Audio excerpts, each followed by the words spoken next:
29同30節，我哋點樣形容？佢話王啊，你在床上想到後來的事啊，那顯明奧秘事的主，把將來必有的事指示你。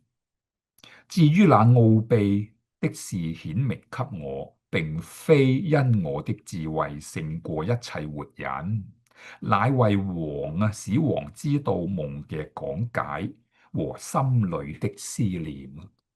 當我睇到後邊一句嘅時候，非常嘅重要。王啊，即係話呢個尼布甲尼撒王唔認識神。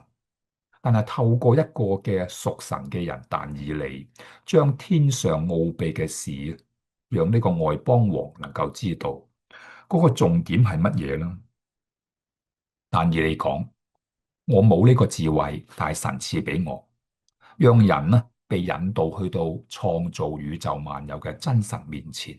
再進一步有一句說話，佢話使王知道夢嘅講解同埋心裏的思念。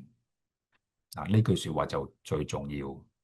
今天早上當我睇完呢啲嘅內容嘅時候，我就畫起嚟啊！神知道我哋心裏的思念，所以啊，神係知道我哋每一個人心裏邊或者頭腦裏邊所思所想嘅。我哋裏邊所想嘅係壞事定係好事啦？係合神心意或者係神所即係憎惡咧？神係一清二楚嘅。求神挪開我哋裏邊所有嘅惡念、淫念、貪念、唔好嘅心思意念，將從神而嚟嘅屬靈嘅果子啊賜俾我哋啦。聖靈所結嘅果子就係仁愛、喜樂、和平、忍耐、恩慈、良善、信實、溫柔、節制，賜俾我哋咯，讓我哋嘅思想全部都係合神心意嘅。